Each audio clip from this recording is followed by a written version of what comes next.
3.7 million people.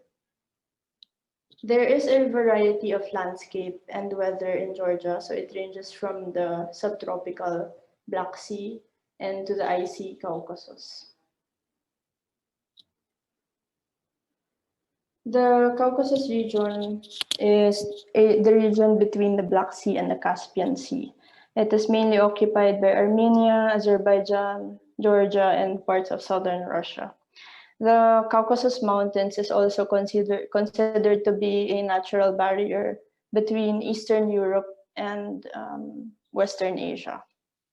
So the capital of Georgia is Tbilisi, and about 4/5 of the people there are Georgians, and the rest are Armenians, Russians, Azerbaijanis, and others. So this is the Georgian language. It's called Georgian, but locally they call it Kartuli or Kartuliena. It has 5 vowels and 28 consonants, making up a total of 33 letters.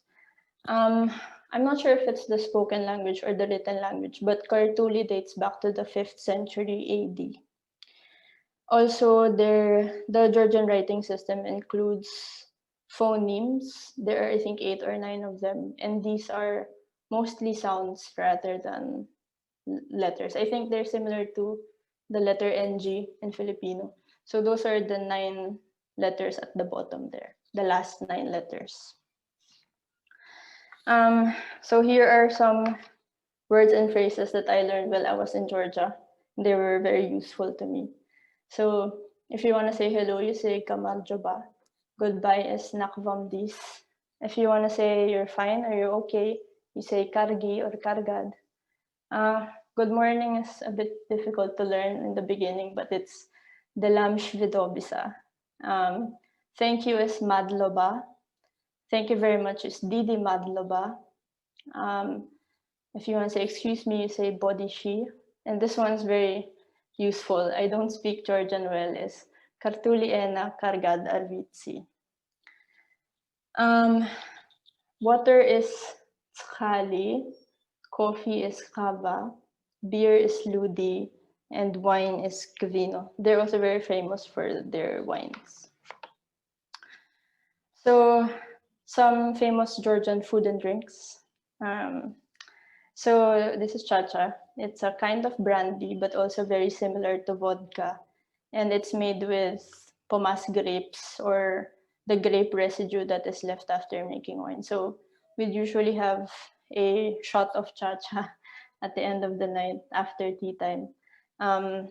It has an alcohol content of 40 to 65%. This is tonis puri, or they also call it village bread. It's similar to flatbread.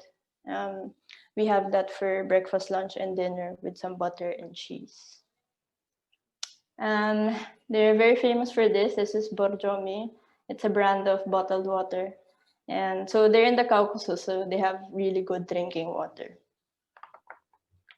Another thing that they're famous for is matsoni. So matsoni is I think it's a brand, but it's also a type of yogurt culture that is only found in the Caucasus. So it's only Georgia and Armenia, I think, that has matsoni.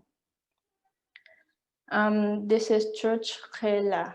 It's a type of a sweet snack.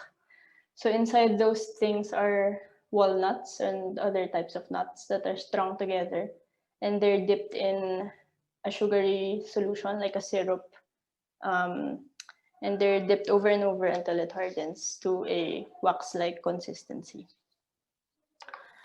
This is khachapuri. It's almost like a bread bowl, but it's filled with cheese, eggs, and butter, and sometimes ham and sausage. And lastly, this is kinkali. It's a type of a dumpling, almost similar to a soup dumpling, but bigger, about 5 times bigger than the regular Din Tai Fung soup dumplings. Okay, so now we go to Dmanisi. So this is the general area of Dmanisi. It's a village about 85 kilometers southwest of Tbilisi. And you see here it sits on a promontory. It sits at the confluence of two rivers. The river on the lower right side is the Mashavera, I think, and the river on the other side is the Pinazauri River. The promontory sits 100 meters above those rivers, and Dmanisi is famous for being the site with the earliest documented occurrence of human fossils outside of Africa.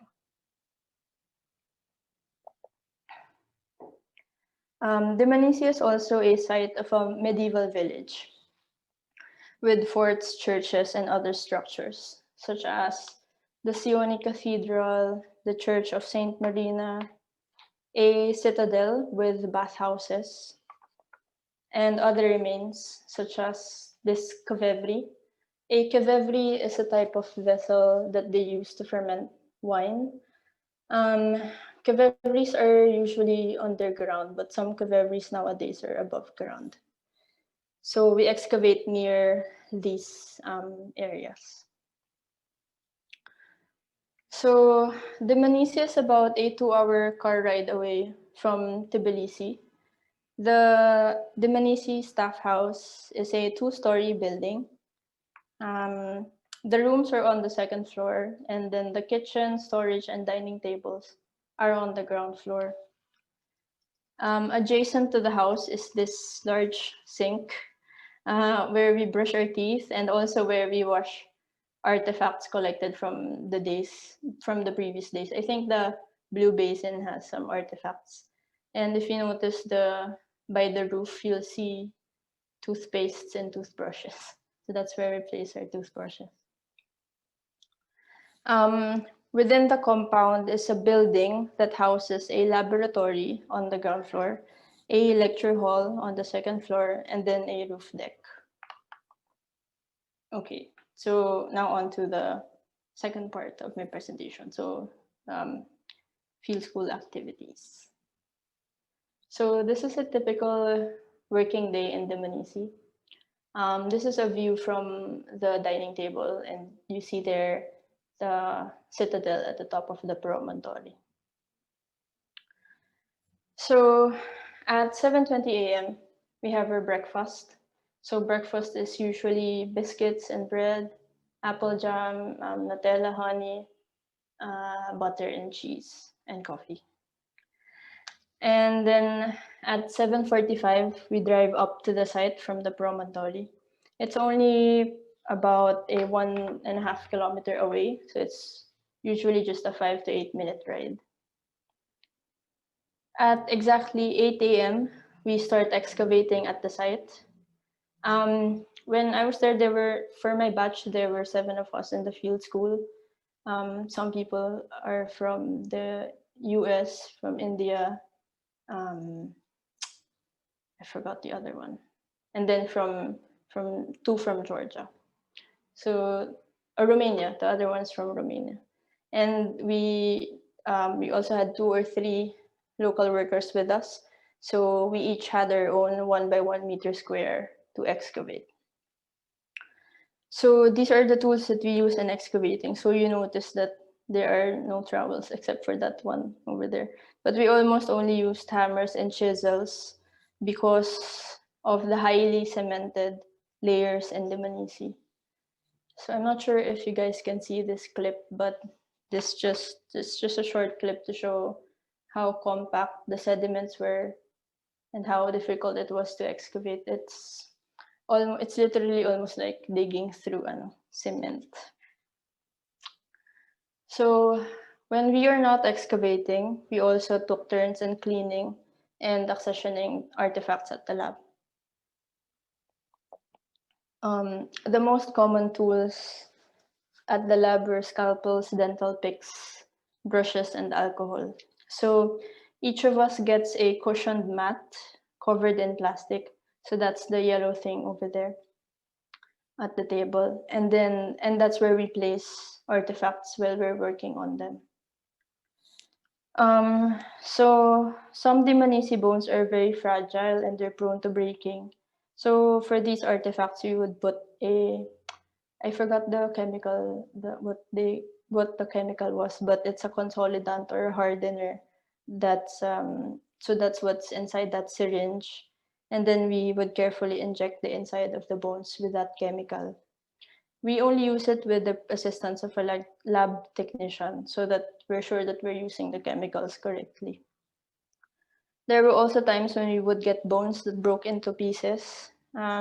So we would try and arrange all the pieces in order, and then we would use a very strong glue on one side, and then we spray it with canned air. So it dries in 1 or 2 seconds.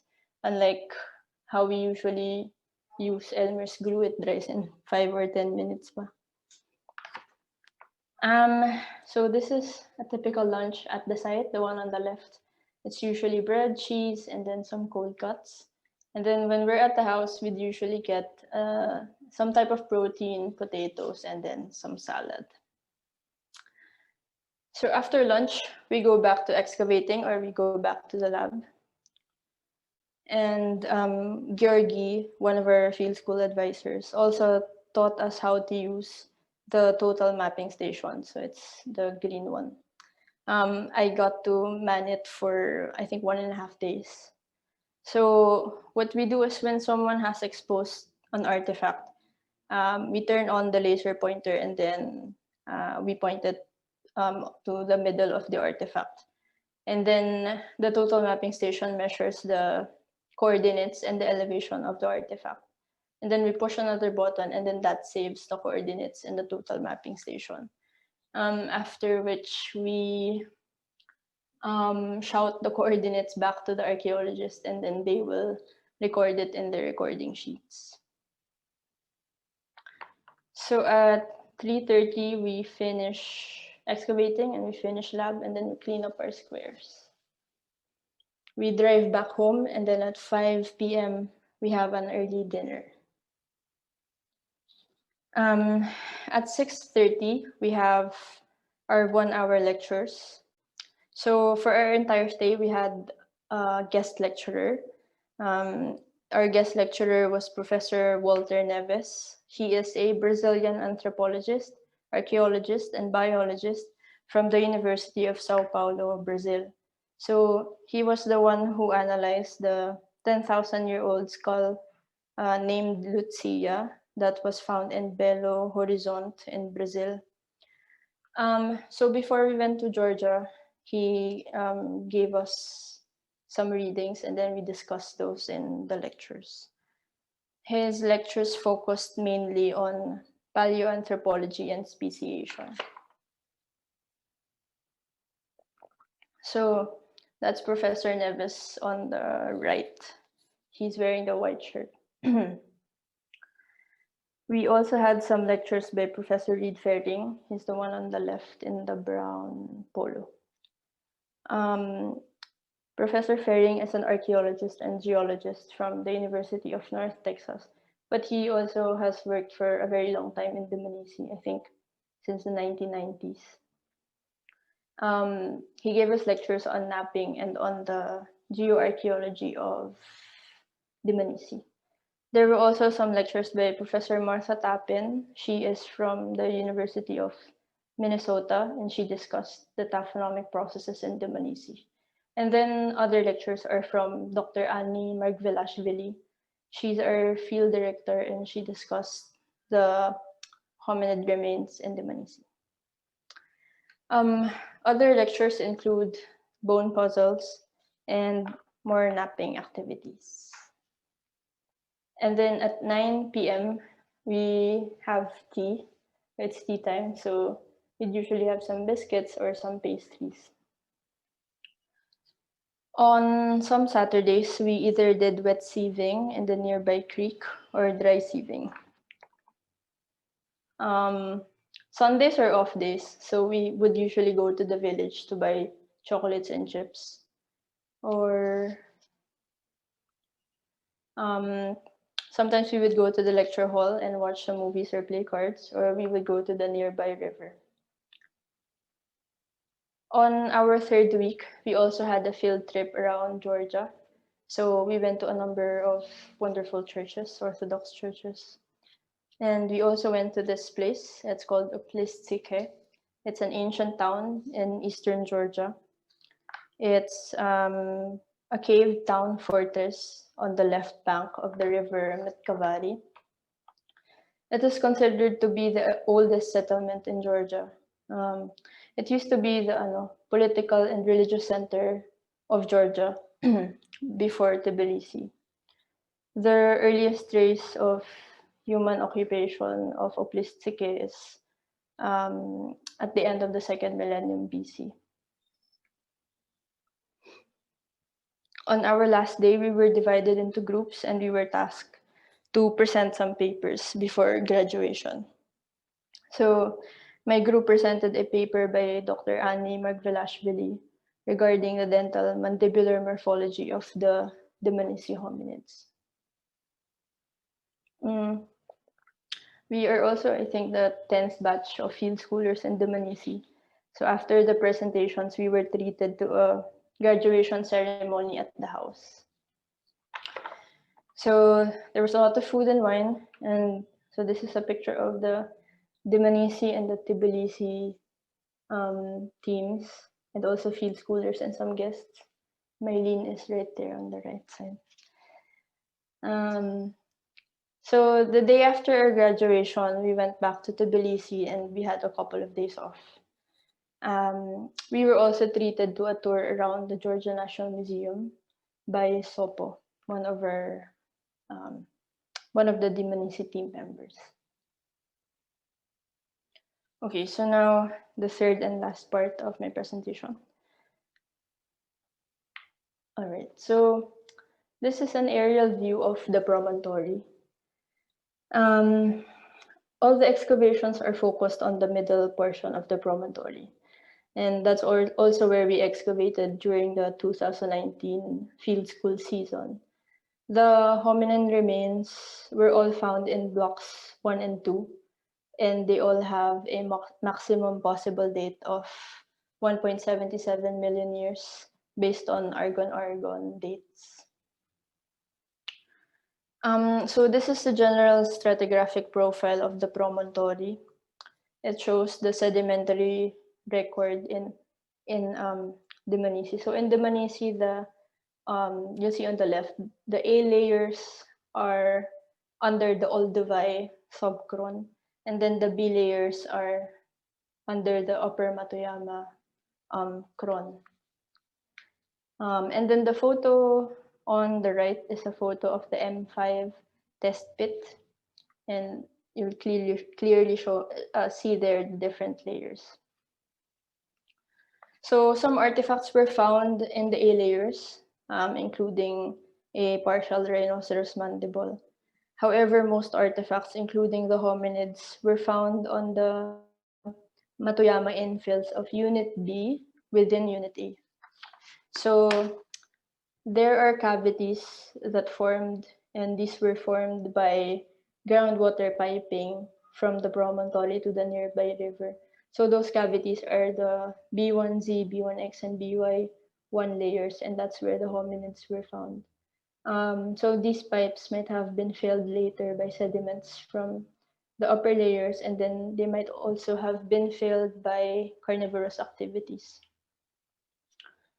So as I mentioned earlier, it was very difficult to excavate in Dmanisi, and it's because of this 30 centimeter thick calcium carbonate deposit that they call Kerki, or Kerki. I think it's a local term.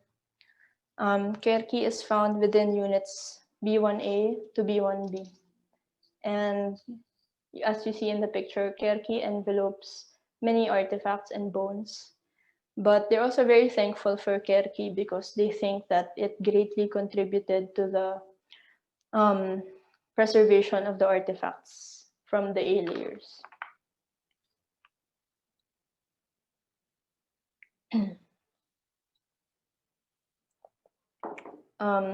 Stone artifacts were also found there, dominated by flakes, and include scores and core choppers. Some were found in the M5 test pit.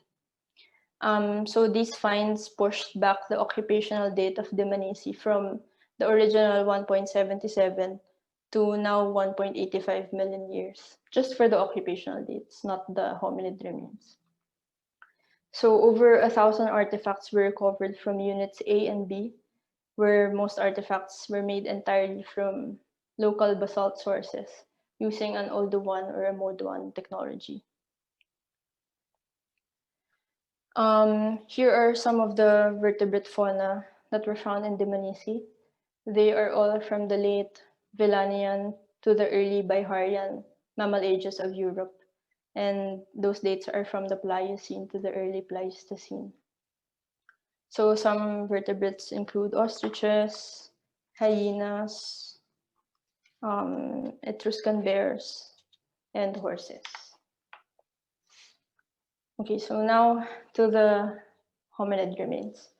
So these are the 5 hominid individuals that is dated to the Upper Matoyama Cron of 1.77 million years. And these were all excavated between the period of 1991 to 2005. So the craniomandibular morphology, the small brain case, and the moderate body size of these skulls link them closely with African fossils of either Homo erectus or Homo habilis. However, some researchers suggest the creation of a new species, and they want to call it Homo georgicus. You'll notice that there is a very wide variation, morphological variation among these 5 skulls, but some suggest that this is just a normal variation and that it's observable even with modern humans and with chimpanzees. So this is the first skull that they excavated. This is skull 1, D2280. It was excavated in 1999. It has an almost complete calvaria of an adult. It's a Homo erectus with a partial cranial base and a endocranial volume of 775 cubic centimeters. Found 2 meters from the first skull is the second and more complete cranium of D2282. It is smaller than the first skull and might be an older subadult. So it has a relatively thin supraorbital torus, a small mastoid process, and a smooth occipital. And these are suggestive of a female status. Excuse me. The cranial capacity is around 650 cubic centimeters. This is skull 3, excavated in 2001. The face, the brain case, including the base, and the mandible are, as you see here, largely intact and undistorted. Also, based on the maxillary M3s that are only partially erupted, this individual may be a subadult. And it's also lightly built, but they still cannot be identified unequivocally as a female. So this is the 4th skull, the toothless skull. It was excavated in 2002-2003.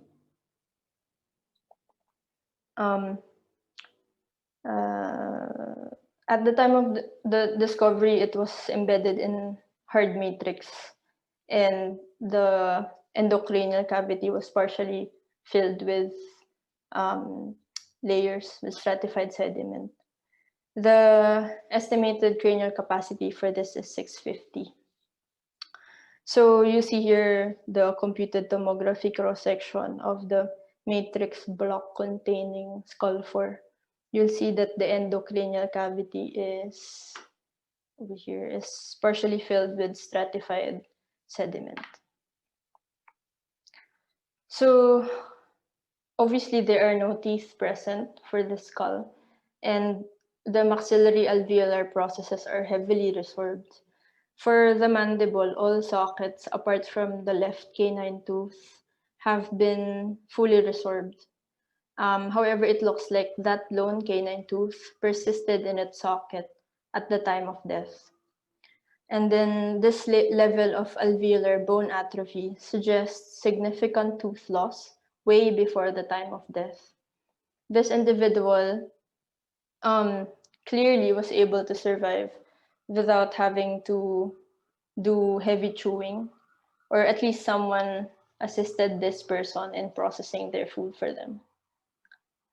The fourth skull is clearly an adult and is comparatively massive. However, it has been reduced in size based on the remodeling that happened primarily from the resorption in the mandible and the maxilla. So this is the last skull they found so far. This is skull 5. It is considered to be the most uh, complete adult skull from the early Pleistocene Homo. Skull 5 was discovered in Block 2 in 2005, but the mandible D2600 was found 5 years earlier. It has a relatively small brain case at 545 cubic centimeters, which makes it the smallest of the Dmanisi samples. This individual is confirmed to be a very robust male based on the thickened brow ridge, the angular torus, and the sculpted nuchal lines.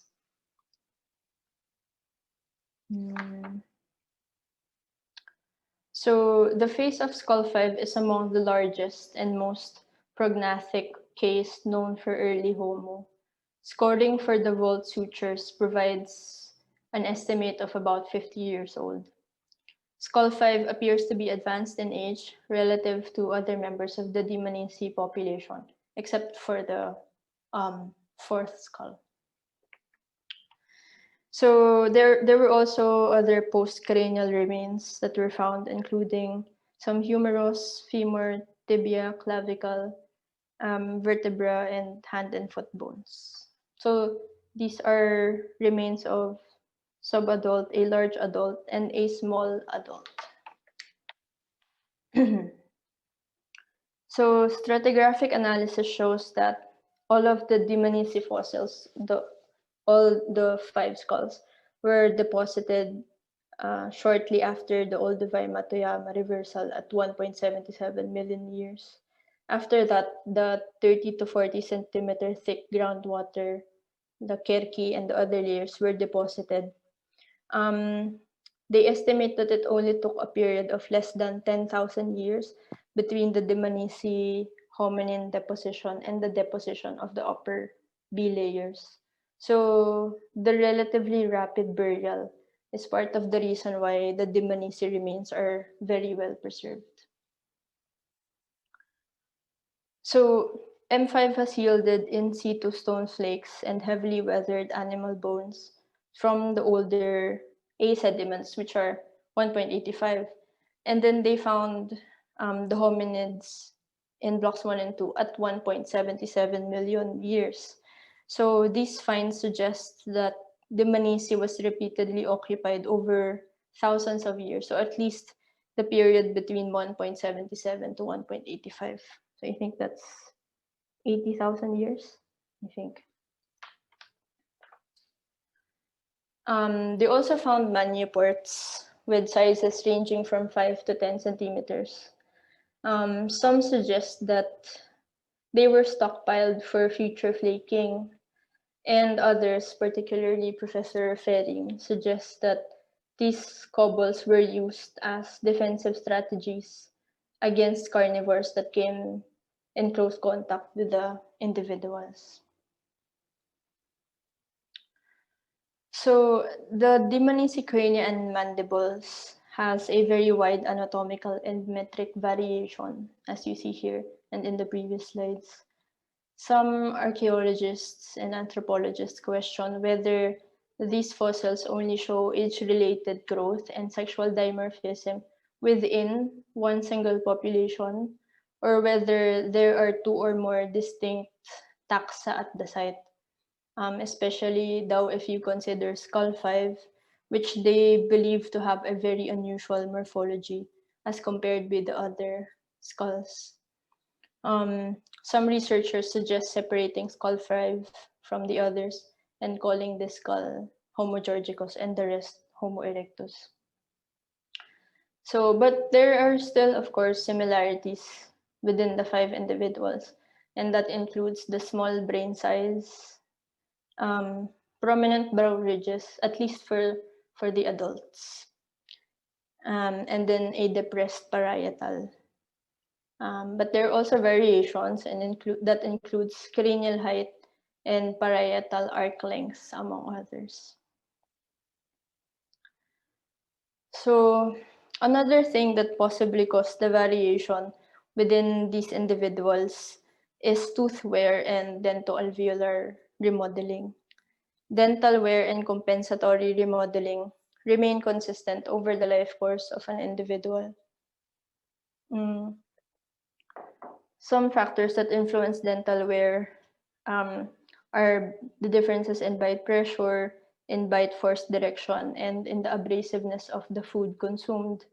And then other factors that influence dental pathologies are genetic and developmental factors, trauma, and infections as well. So these various remodeling caused by dental pathologies and tooth wear affects mandibular morphology, which some studies suggest caused the normal within population variations of the Dmanisi mandibles.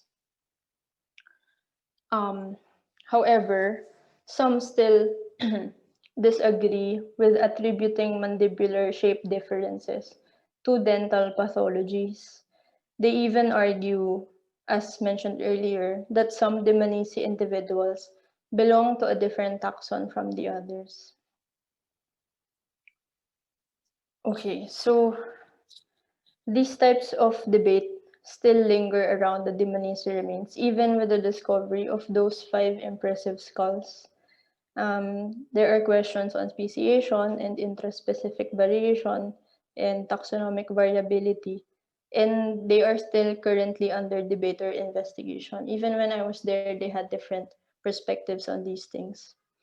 So to end, I think that further research and also more field excavations and hopefully more field schools could maybe help in understanding these individuals better. Okay, so that ends my presentation. Thank you very much, everyone. And these are my references. Thank you. Thanks, Raisa. All right.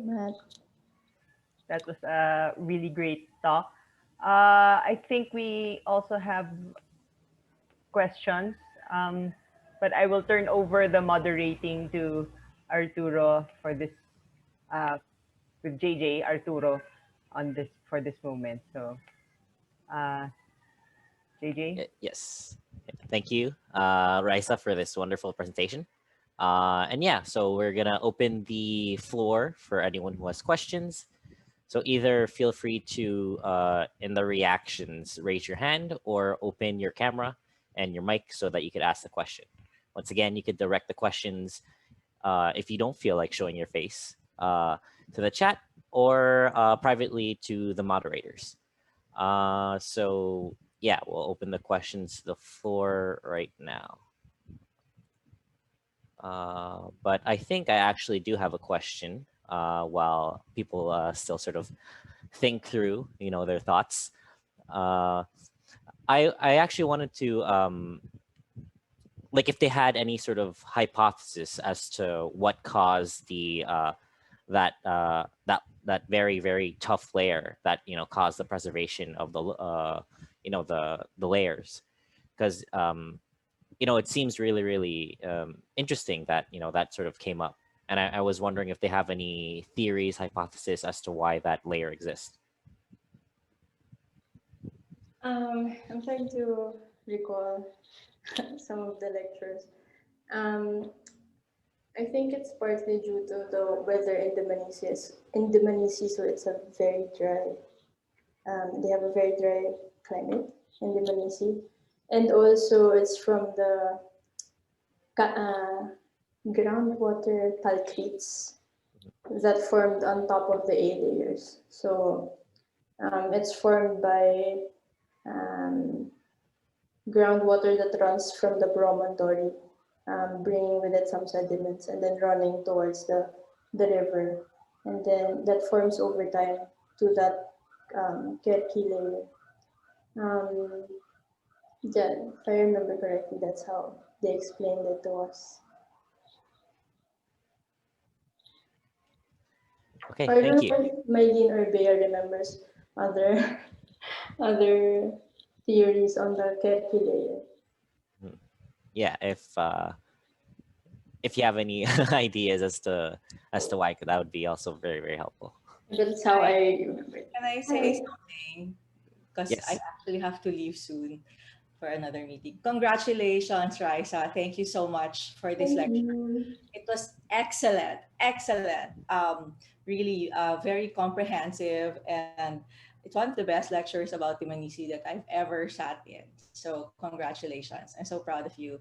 And I learned so much considering I've been there so many times. And this is what Annie and I have been talking about, that you sit through all these lectures and you think you know enough, but every time you sit through a good lecture, you learn something new.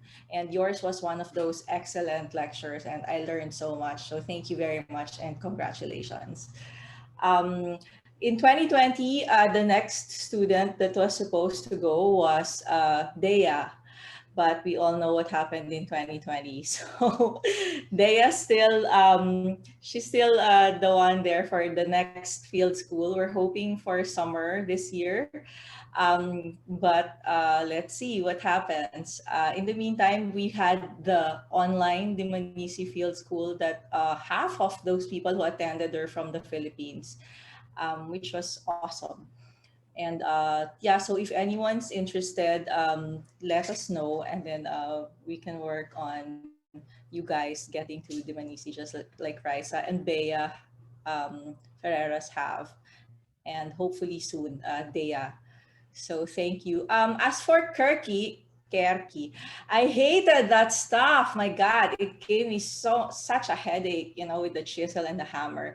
And yeah, you're correct. What Raisa said is correct. It's the ground water action. That's one of the theories. And then the other one is like it could have been fungal activity or action that caused the calcification of that layer. Whatever it is, it's impenetrable to water, and everything within or under it is so well preserved. Other than that, it's a pain in the neck, literally. So thank you and congratulations. You all keep safe. Thank you, Maylene. Thank you. All right, and we actually have a question from Anna. So go ahead. Hi. Of course, I was moderating earlier, but it turns out I took notes, so I have questions. So I noticed that in the excavation, you mentioned that there was just a small spot. Were there talks while you were there that for expanding this horizontally, or or have they already excavated in that area? I don't. Um, I think what the good thing about Dmanisi is that they already plotted the whole promontory into grids. So um, the photo on my poster, the BINALOT poster, shows, I think that's block one. So they've excavated that block up to the basalt, the Meshavera basalt layer. So I think they're just continuing on excavating. Is that your question? If they wanted to expand the excavation area? Expand to horizontally instead of going deeper. That's already That's expansion. the block that you're excavating is already is the expansion from the blocks one and two. So that's actually a Oh, new area. okay. So that makes sense. Um, another. Uh, well, I have other questions, but I'll try to reframe it first. Okay, I'll let others talk first. Thank you. Okay, yeah. So if anyone has any other questions, feel free to ask them. Because if not, I also have another question. um, so yeah, compared to other fieldwork experiences you have? Does it feel sort of similar? Does it feel sort of different? Like what for those, because I know there might be a couple students here who haven't gone to fields to a field school just yet. Like what do you like? How do you like that your field experience in Georgia? I think one of the major difference between my Georgia Dmanisi experience and the other excavations that I've done here in the Philippines is that the laboratory is in the site in Dmanisi. So as we excavate today, we can accession the clean and accession the bones for the artifacts the next day, and process them. So it was very easy. It feels like we're at the end of the excavation. We technically finished everything. So we're not doing lab work a week after, a month after.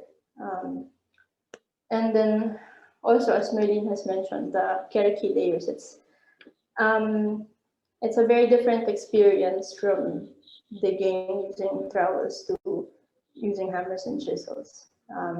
Especially since there's a high possibility that you'll be, because right under Cherokee is where they found the hominid remains. So there's a high chance that you may be able to hit hominid remains when you hit hard enough, too hard. Yeah, so those are, top of my head, those are the two different things between Dmanisi and some of the, but we also have, I don't know, well, difficult sediments here, like inside caves, they're very sticky. But yeah, anyway. Okay, and I think we actually have questions from the chat from Ara Espegar. So she has two questions. So between the two explanations, which one do you sort of follow? Pardon, I'm actually have a hard time speaking Tagalog, so I'm just gonna interpret it to the best way that I can. But yeah, so the variations within a single population or on different taxa. So what do you think about that? I think I think it's the interest-specific variation that they're within the same. It's still Homo erectus. Well, I actually like the term, or some suggest to call it Homo erectus georgicus. So it just means they're Homo erectus, but they're found in Georgia. So I think that's a happy compromise between calling it Homo georgicus and calling it Homo erectus. So I think it's Dr. Annie Margvelashvili, who did the morphology of the Dmanisi mandibles, and she mentioned that they were different because of the different things that happened in the life course of an individual. So say they had an infection here, it can affect the mandibular morphology, or they lost tooth somewhere sometime in their lives. So I think they're all within the same taxon, but they just look different. Okay, and this looks like a more personal follow-up question. Ano yung I love you sa kanila, asking for a friend? I forgot. I asked it once, but I forgot. I-google ko mamaya. And then I think there was a second question from Bea. Maybe you can tell us more about the fauna discovered in Dmanisi also. So I'm not very familiar with the faunal remains. Bea, baka you know some more details than I do. So I'm sorry, I'm not very familiar with the faunal remains. Oh, McVarhar daw, Ara. I love you, is McVarhar. Sorry, Bea. Okay, so there's another question here by Sir Miggs. Hi, Raisa. What are the hypothesized abrasive diets / foodstuff given the general robust temporal muscles and increased dental wear? I think they had a very fruitivorous diet and mostly composed of like um, leaves and like softer branches. So and also there were evidence of tooth picking because there were kind of a circular holes at the root of the top of the teeth. But yeah, they had a very frulivorous diet. Forgot the term.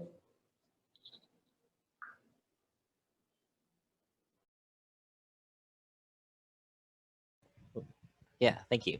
And sort of a follow-up question on that, since there is evidence of tooth picking, would that have been like, I guess, intentionally caused by them? And do you know what type of material was used for the tooth picking? Like, was it biodegradable material, maybe some stone implements, or maybe even metal implements, if they even have that at that point? They think that it must be just thin branches or twigs, and it was done intentionally. I think it was found in two mandible maxilla. I don't know. I'm not sure. But there were two instances of tooth picking, and I think lesions even caused by tooth picking. Okay, thank you. I think I have another Yes, question. Sorry. go ahead. Hi, Raisa again.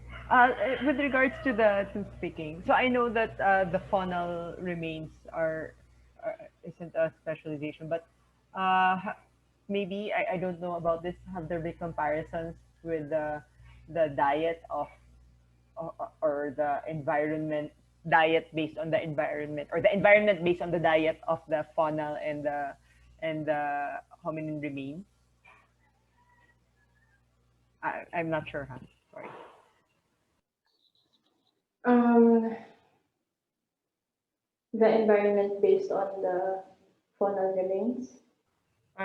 Kung ano what the hominin and the faunal remains were eating based, so can they reconstruct the environment during that time, or Um, is it possible, or are there, what do we know about the environment as well? So I guess the bigger question.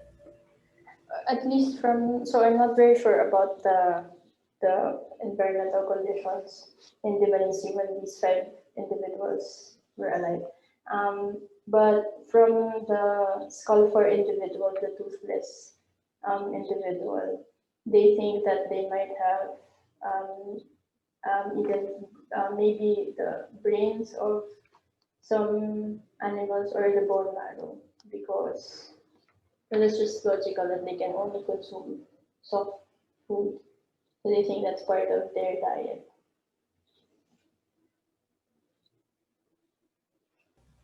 Okay. And are there, what's the next step for the Dmanisi field school then, or for the excavation? As Maylene has mentioned, I think they wish to continue the, I'm not sure if it's technically the 11th or the 12th field school season this year, but they did one virtually last year.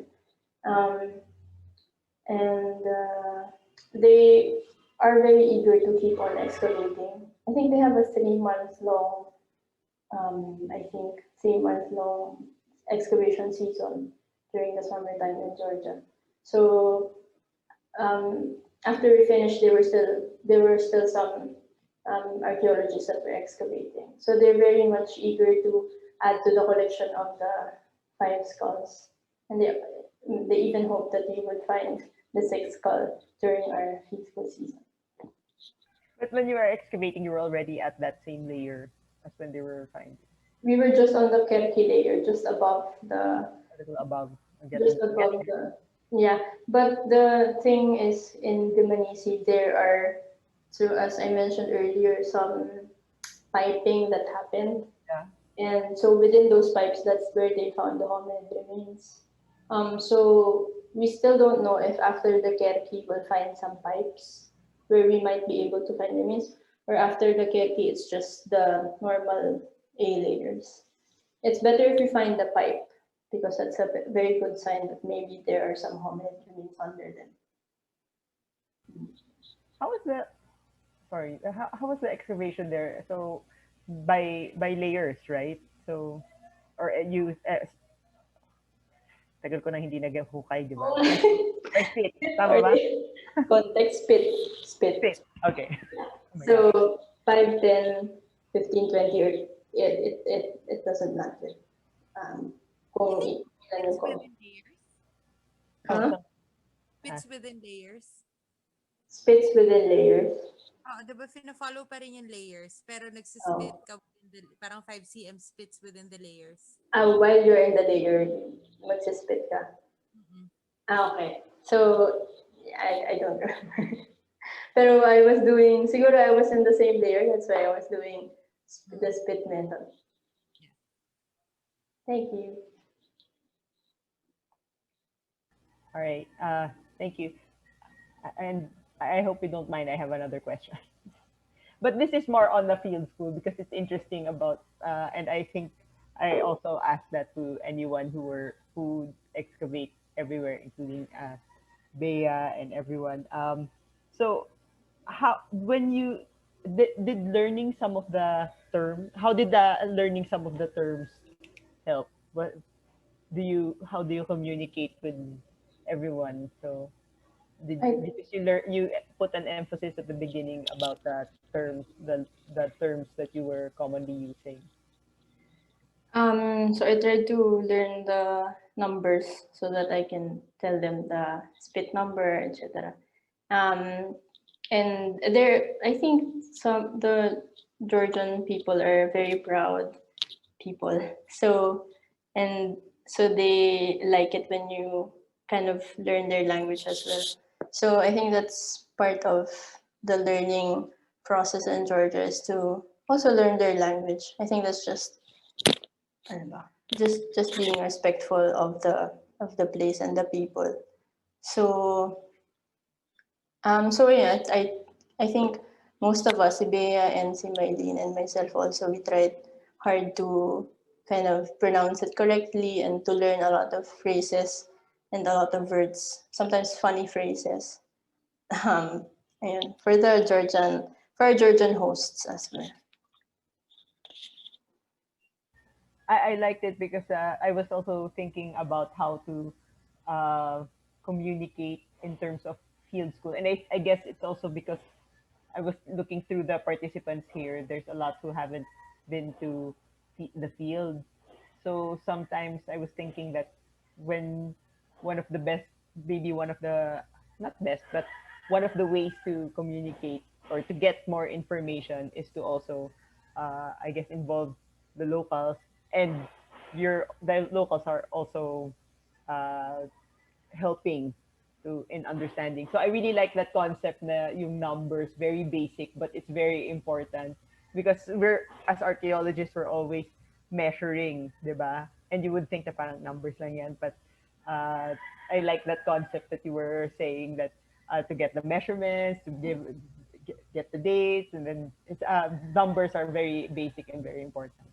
Anyway, so I really like that. So thanks for sharing that. Okay. Yeah, and then I actually have another question, sort of jumping off of Anna's last question. So, in regards to not necessarily Georgia as a whole, but within the local community, how do they feel towards, I guess, because this is your field school primarily consisted of foreigners. How do they feel about people excavating in their within their community? Because I myself also excavated in Europe, in Greece and in Italy, and considering those are two very big countries that push for archaeology, I wondered how the Georgians feel about that. I think they're also very much aware of their archaeology or their past. So since I mentioned that they're a very proud nation, they know their history. So I think they were very welcoming to us, and even the local workers would teach us how to excavate and how to properly accession something, or like to dig through something. And I think it's their way of making us understand their history, or making us understand their history. So they were very happy to teach us a lot of things. And so we were treated as locals, I guess, especially when we would say Gamarjaba, or we would say hello to everyone, or Delamish Vidopisa every morning. So we were treated very well. Okay, thank you. Okay. Does anyone have any more questions? Because if not, I think we could officially end there. So I'm just gonna give it maybe another couple seconds. And okay. So yeah, it's already 2:05. I guess it's time to officially end the BINALOT talk. So again, thank you, Raisa, for your talk on Dmanisi. Really, really interesting. And the more that we learn about different field schools throughout the world, the more that we could, learn about different cultures. Which considering that we're all joining these talks, we're really, really interested in doing. But also, we could inform ourselves about the greater archaeological world, not just here in the Philippines, here in Isaiah, but how different methods get applied throughout the world. So that was one thing that I really appreciated about your talk. So stay tuned next week for an upcoming BINALOT talk. I don't know if so next week the talk is titled Poro, a Basayan Community at the Crossroads by Vinci Santiago of the UP Department of Linguistics. So stay tuned for that. We're also going to share the poster for that on the BINALOT Talks page. So keep an eye out for that. So yeah, once again, thank you, Raisa. And I think we could officially end the meeting there.